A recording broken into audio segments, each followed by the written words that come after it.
We could also do Collect Evidence 6, so let's go ahead and do that. We're going to do it. 2 clips in the graveyard. Let's actually get rid of the Steamcore, so that in case we need an Eclipse later. 3 plus 3 is 6. Boom, bam. Okay. Exile that. Boom, bam. But now we know they don't have a Jhin for the absolute rest of the game. There's 4 in here, right? That is huge. Let's hit them for 6. Right? Am I tripping? Okay. Let's go ahead and do this now. Woo! Island. Let's go ahead and -2. Okay. Hit him with a thanks. Let's Terror for 1. Hey guys, thanks for clicking the video. It's your boy Zach back with another one. This is a very weird, unique Dimir list. This is very much a mid-range list. There's a lot of ways you can go with Dimir right now, but this is a Murders of Karlov Manor deck tech for you today. I know this looks a little odd, almost like a commander list in some areas, especially the 1-drop slot. But you know, I'm testing a lot of different strategies. All of these do sort of synergize very well together, and I think we have a lot of answers for a lot of different things in the meta.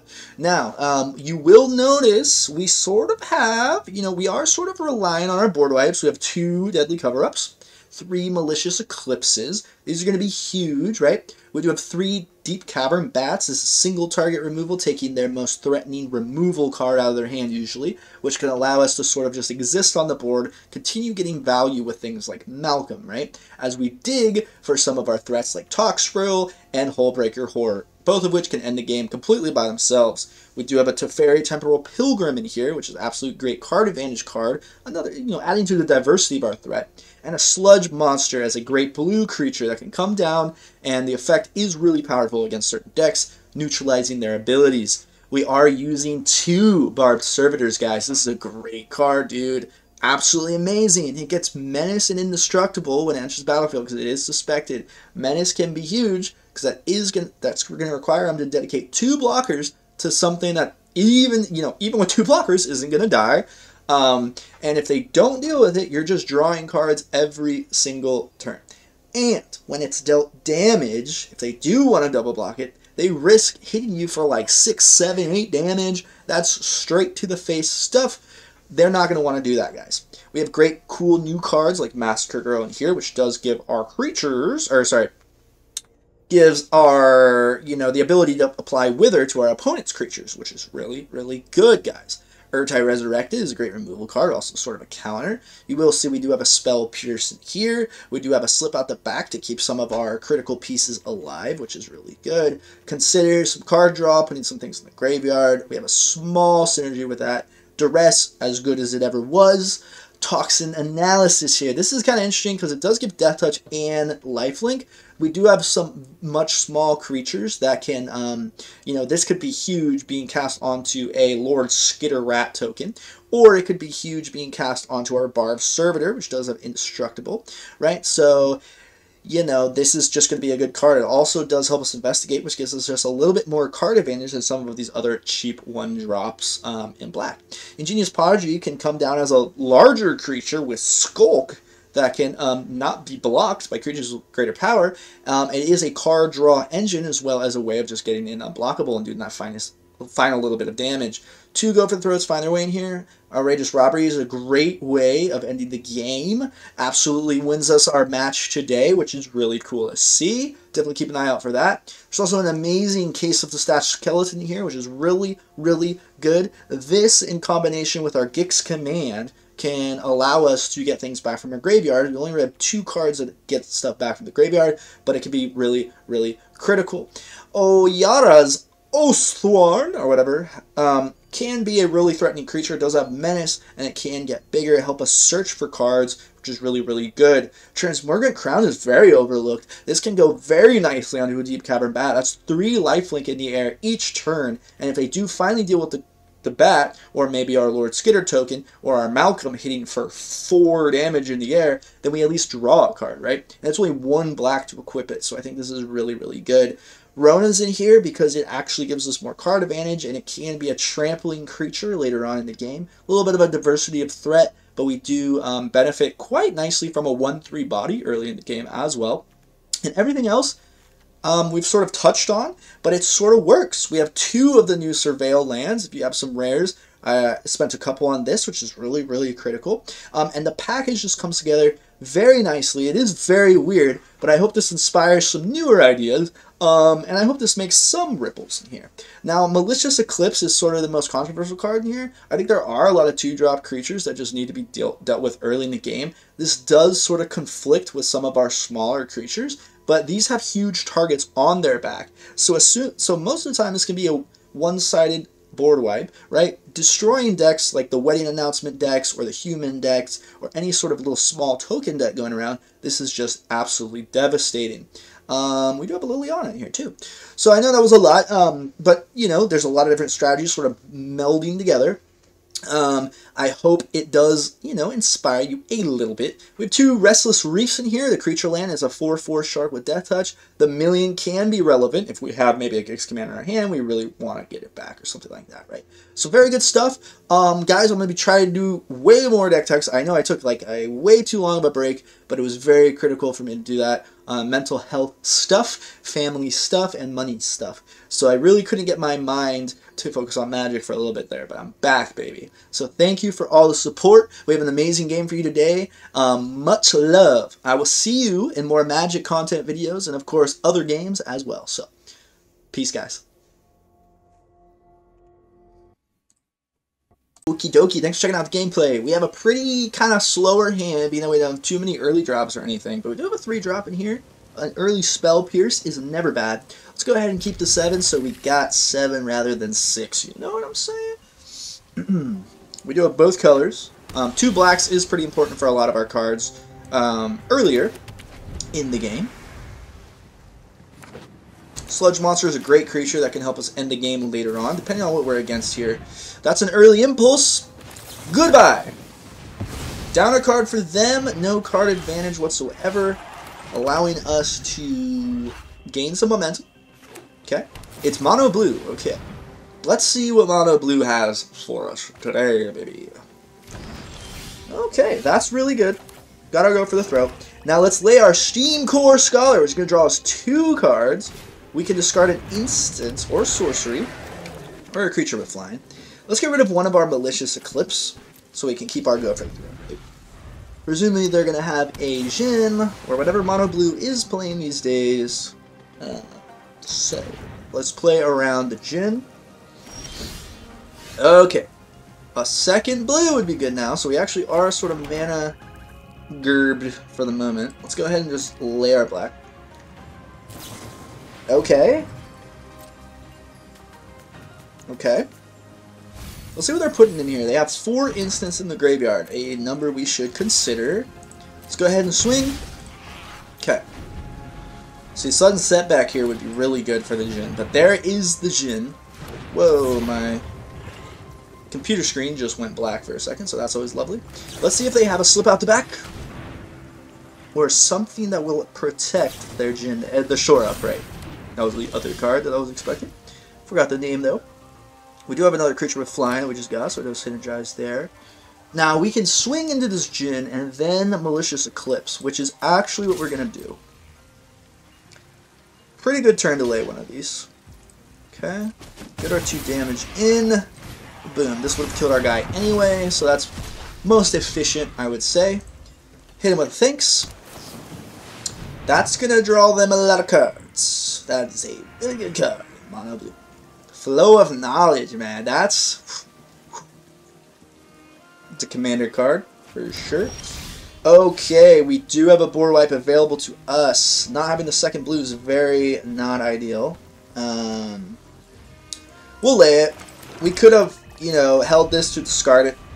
But I think keeping our momentum up, we could approach the 7 mana mark, and Hullbreaker Horror can obviously end the game. And they had an Essence Scatter. Wow, okay. There's Jin's here. We do have the second blue, and this Surveil can be huge because now we have the mana on top, right? We can actually get to our Hullbreaker Horror. So let's leave that on top. We will Deadly Cover Up now because that is 10 damage in the air. We could also do Collect Evidence 6. So let's go ahead and do that. We're going to do it. 2 clips in the graveyard. Let's actually get rid of the Steamcore, so that in case we need an Eclipse later. 3 plus 3 is 6. Boom. Bam. Okay. Exile that. Boom. Bam. Oh yeah, we already hit the graveyard. Okay. So, they're going to draw 2 cards. But now we know they don't have a Jin for the absolute rest of the game. There's 4 in here, right? That is huge. We have our islands, right? They do have a lot of counters. So, let's lay our our Sludge Monster. I was going to say Judge Monster. Was that a Yu-Gi-Oh card? Okay. Let's get that out of their hando, McLando. Not ideal stuff. Now, this is not our creature land, unfortunately. Really good. We could try to flash out Horrorbreaker, but it just gets S shattered, right? So, definitely hard. Let's go ahead and do it, right? It gets countered. We have ways. We have Gix Command we can top deck later on to get back our cards. We only have 1 in the deck, though. Okay. They go ahead and let it resolve. Okay. Using their Fading Hope, trying to be efficient, which I really like. I appreciate that. Let's Deep-Cavern. That was a really good top deck, by the way. Okay, let's get one of their ways of dealing with Hullbreaker out of their hand, right? That would be ideal. We could return. Let's do it on a Fading Hope. Let's do it on a Fading Hope, because then they have to top deck it, which, I mean, they're going to top deck an annoying instant like that regardless. Okay, they have the... Oh, beautiful, beautiful. Alright. Oops, wasn't very good. Okay, so, cool hand, great stuff. We do have enough mana to lay this again. Go ahead and counter it. Go ahead, baby. Okay, got that out. They have a creature counter and a Spell Pierce. Okay, they let up Tolarian for 1. Now, this can get countered, but it's better this getting countered than the Horror. Okay, we will pay the 2. Forgot we could pay the 2. Let's get some board presence, baby. Alright, this guy. Now, this gets bigger every time we draw a card. So this guy does represent a win con. Right, they are going to swing. We're definitely going to keep our Teferi alive. Okay. Outrageous Robbery! Outrageous Robbery's crazy! They have the creature spell, so we rob her. Let's hit them for 6! Right? Am I tripping? Okay, let's go ahead and do this now. Woo! Island. Let's go ahead and -2. Okay, hit him with a thanks. Let's Terror for 1. We have enough instants and stuff. Okay, perfect. Got one of their counters out. They are searching for their outer here. Their out card. What do you got for me? Seems like a whole lot of nothing. Dude, the Outrageous Robbery was insane what we just did, right? Absolutely insane. You can spend any color mana. It doesn't have to be like the right color mana, which is huge. Okay, Teferi gets removed, but we've exhausted everything they have. Let's lay their island. Let's go ahead and Hullbreaker. Before they get a card, we can now thirst for discovery. Okay? We can return this, and that's a Ward 2. So let's cancel that. Sure. I know it's getting countered, but I just want to click through. Then we can discard this land. We're up on card advantage, and we just got a Toxin. Feeling like a hot boy. Okay. Go ahead and lay our land. What is this card you have? Let's go ahead and pay the 2. We have all the mana in the world. We can do anything we want. Go ahead and pay that 2 as well. Perfect. Pay that. Go ahead and return it. What do you got in your hand? Nothing. Perfect. Impulse. What do you got? Hit done. Let's put this. Yes, our Barbed Servitor. Perform me! Done. Forgot to hit done. So now I know. Suspect. We got that Menace Indestructible card engine, baby. I like Barbed Servitor, dude. Barbed Servitor is the shiznits. Okay, 2 Terrors. Excellent. We consider, we return one of these to their hand, we win the game. There's no way we lose this. Absolutely no way. Okay. Perfect. Put that in the graveyard. Get some more card advantage. That's a deadly cover-up. We're feeling like a hot boy. We can also Toxin here. We have a slip out the back as well. Let's hit cancel. Oh my gosh, I'm losing my mind. Perfect. Slipping out the back skis. Go ahead and block. Go ahead. We'll keep this. We'll keep this. What are you going to get next turn there, bud? Cannot block my servitor, sir. You are not allowed. Let's go ahead and notice. Okay. Boom. Hit him with the good game. That's it. That's it. Boom. I was going to slip it out. You know what I'm saying? Hullbreaker, Toxin, any of these late game threats. Teferi did a lot of work that game.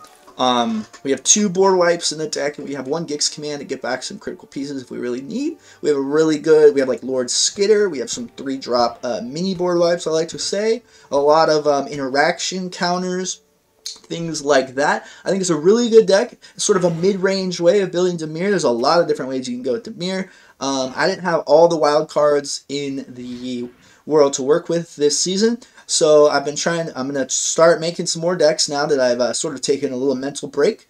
And sort of try to find clever, unique ways to save wild cards and continue getting dubs. So thank you guys for being here. You have no idea how much I love you. And keep an eye out for more content. I know it was a little bit of a break there, but I went through a lot personally. And I have a clear conscience now. So excellent stuff, guys. Hope you have a great rest of your night. I'll see you in the next video.